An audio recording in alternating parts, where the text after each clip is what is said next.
बेवकूफ़ इंसान मुझी कमीज छो फाड़े छड़ी। गाल ये थी वही मांजो पेर स्लिप थियो तरी करे मां किरी पियुम तांजे चोले में हाथ पइजियो चोलो तरी फाटी गयो सॉरी सर। ये किए कमीज फाड़जी वई लगे थो त तू हस्कार मुझी कमीज फाड़िया मुखे सुञाणींदो मां केर आ। ना सर मां ताके न सुञाणींदो आया मुखे खबर ना ता केर आयो। मां वापडा वारो आ मां तो जे मीटर जी रीडिंग चेक करा पियो। ठीक है सर ता मीटर रीडिंग चेक कयो मुखे कम घणो आ मां हलदो आया। साहब थोड़ो मीटर जी रीडिंग आ ना वो चंगी तरह दिसजो पोले जगह पे मांजो बिल घणो अची वियो आ। बी एक मिनट मुझी गाल बुध हिन कमीज जी तोखे कीमत चुकाइणी पवंदी। साहब मां ताई कमीज हस्काई तो कोना फाड़ी। तुंहिंजे घर जे साम्हूं बीठो आ तॾहिं करे तू मूंसां बदमाशी थो करी वापडा वारनि सां बदमाशियूं। साहब इनमें बदमाशी करणी केड़ी गाल आहे। ठीक आ पुट तू वञ अगे बिल जो इंतजार कंजाई अगे बिल में तोजा कबूतर न उड़ी वञनि ना त पोइ मूंखे वापडा वारो न चोजाई। मां कॾहिं कबूतर धारिया कोन्हनि त कबूतर उड़दा कीअं। मथे महीने तो जो डबल ऐं ट्रिपल बिल ना आयो ना पो तोखे ख़बर लगदी त कबूतर उड़दा कीअं। अच्छा हाणे समझो माना तू बिल जी गाल करे पियो। बेवकूफ़ इंसान हाणे समझ आई। ओ साहब पाण में कोई ॾे वठ करे इते गाल खत्म कयूंस ता।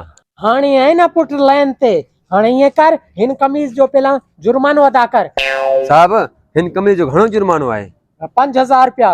5000 रुपया हाँ ना ए 5000 रुपया वठो। ठीक है हाणे मां हलां तो। इए कीअं वेंदे हाणे त तोखे जुर्मानो अदा करणो पवंदो। हाँ माखे वरी केड़ो जुर्मानो अदा करणो पवंदो। हिकिड़ो मिंट सबर कर। ओ दा हेदे अच हिकिड़ो मिंट। हा दा हा मां अचां तो। दयाल दा वीडियो सुठी ठाही थी ना। हाँ वीआईपी सफा वीडियो ठाही है। केड़े किस्म जी वीडियो ठाती तो मुखे भी त दिखारो ना। अदा मोबाइल माखे दे तू घर हलाणे। आ साहब हेडे आए दिस। इन वीडियो जो छा मकसद आ। इन वीडियो जो यो मकसद आ कि तू मां को रिश्वत वरती थी। जल्दी करना माखे 10000 रुपया जुर्मानो दे न त या वापडा ऑफिस में मां देई करे तो जी नौकरी मां कैंसिल करा सका तो। अचे भाऊ 10000 वठ। ये त 5000 आहिनि। 5000 अचे भाऊ हाणे मांजी जान छड। ठीक आ साहब खुदा हाफिज मां हलाई तो। वयो यो तो वापडा रे खां भी चालाक निकतो।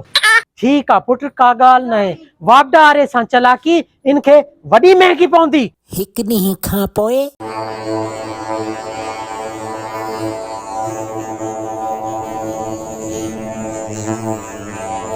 इन हमरा जो दर्द इहो आ खड़काई ॾिसांस तो घर में आहे या ना। हुकुम कयो साहब वरी केड़ो काम पइजी वियो आ। आहे ने भागा तू ड्रामा ठाता आहिनि वापडारनि सां।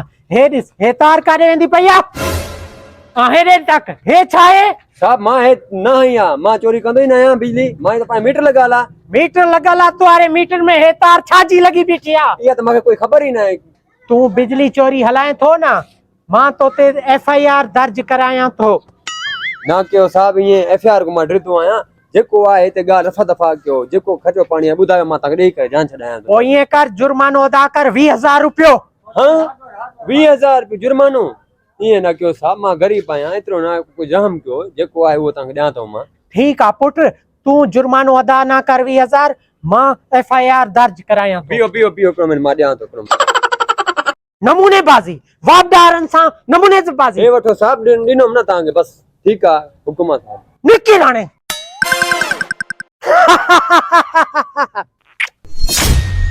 मोगे जी मार खबर न चार।